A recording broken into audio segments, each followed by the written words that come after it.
You are listening to The Diary of a Wannabe Writer, presented by Richard A. Boxshall, in which I chronicle my life and attempts to become a professional writer by, doing some writing daily, hopefully.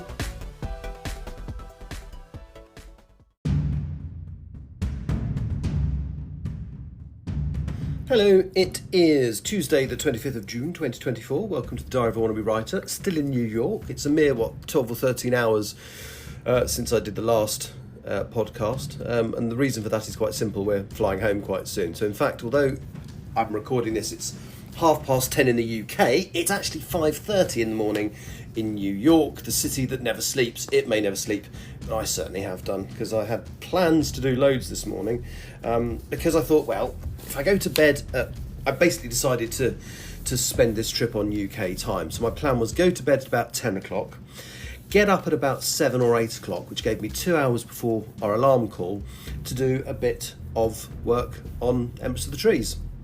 And you forget how such a long day takes its toll on you. So yesterday I woke up at 3:30 in the morning, left home at 4, was at the airport for 5:30, reported for my flight at 6:40. Now, you ask why I get there so early. I don't like being late. Well, as an airline, you can't be late, because if you're late, you're not on the flight. It's as simple as that. So I always leave myself much more time than I need to get to work. And what it means is when I get to the other end, when I get to Heathrow, I can sit down and prepare for the flight. You may not know, but the airline I work for, I've never stated the airline, and I won't. I think it's probably fairly obvious when I talk about destinations. The aircraft, we have several different aircraft, and then within those we have several different layouts and configurations of aircraft under each aircraft. So today and yesterday I'm flying on a 777-200, but even then I'm on a different configuration yesterday than I am today, which can mean equipment is in different places. So in an emergency situation, you need to know where a certain thing is, and it is in a different place. Not in every aircraft, actually in 777s it's fairly consistent, but in some aircraft the same piece of vital kit that you might need in an emergency situation is in a different place. So one of the things I do, and one of the things I've already done this morning, is actually had a quick look at the aircraft diagram for the aircraft I'm going to be flying on today, just to make sure that I'm familiar with where all the important stuff is, in case, if I need to get the defibrillator, I know exactly where to run to, and not go, oh, where is it, which I've seen people do before. Although admittedly that wasn't in a life-threatening situation. That was they were getting the equipment as a precaution. It was a kind of, this could go south, let's have it standing by just in case. Anyway, so that was my plan, to do a bit of work this morning, and I didn't. I actually did set my alarm for 8 o'clock. I woke up at 8 o'clock, and then I turned straight back over and had a couple more hours sleep, because they are very, very long days. So as I say, yesterday, what was I saying? So got up so we reported for the flight at 6:40. I think the flight took off at, I can't remember exactly when it took off, but it was around the 8 something mark. We landed UK time, it was just after 4 p.m, although it was 11 a.m. By the time we got through customs and immigration and to our hotel, bearing in mind traffic in New York is horrendous, it was gone 6 o'clock UK time, although again only 1 p.m. New York time. And then basically I changed and showered and headed straight out to Times Square, because I wanted to try and record a podcast from Times Square, which was okay. I can't work out if the sound distortions were because it was windy, or because, to prevent the wind from hitting the microphone, I had the microphone so close to my face. That might have been the problem. So I'm going to do some test recordings in some windy conditions next time I'm in some windy conditions, just to see if I can make a slightly better recording. I've got some other ideas as well. Maybe record it on my watch, but get like not an armband, but something to go over the watch to stop the wind catching it. I've got loads of ideas to try and basically make recording outdoors a little less noisy than it was yesterday. But the first one is to check whether it was my fault for holding the microphone so close to my lips, because what I did, because I was worried about the wind, I covered the end of the phone with my hand that has the microphone in it, and then held it very close to my face. And I'm wondering if that might purely that might have made the situation worse. So I do plan to do so today.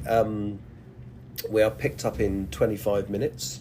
It takes about 50 minutes to get to the airport, and then we probably take off about an hour after that. I haven't got a flight time yet. That's one of the bits of information flight crew will give us.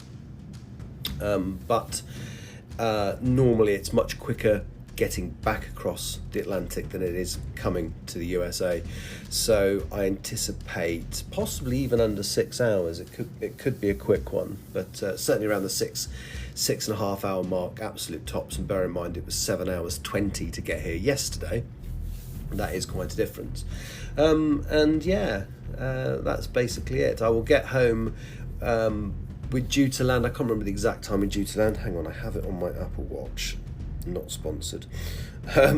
So we're due to land at 7:45 this evening, and we have what's called the clear time. So once all the passengers have disembarked, we then have to do security checks and other bits and pieces. So basically, as a rule, 45 minutes after the chocks go on, we finish work. So that includes going through customs and immigration. Basically, that's counted as part of working, because obviously we have to do it.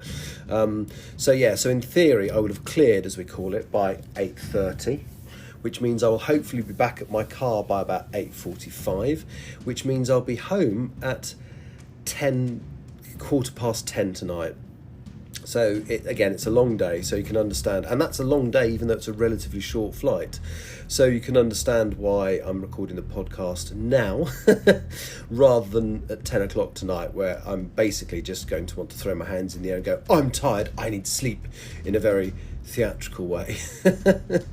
So that's my day. Very little writing in it, but I'll be back tomorrow at some point.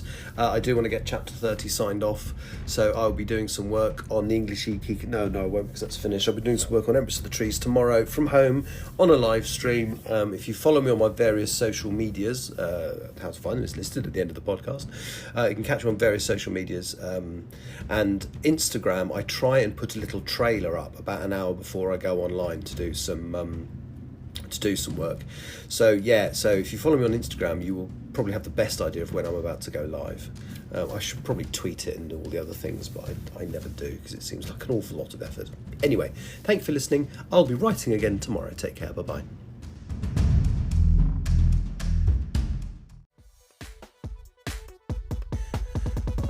You have been listening to The Diary of a Wannabe Writer, presented by Richard A. Boxall. Thank you for tuning in to my random ramblings, and if you'd like to know more about me or my projects, visit my Linktree at linktr.ee/Richard Wright, capital R, capital W. Thank you for listening.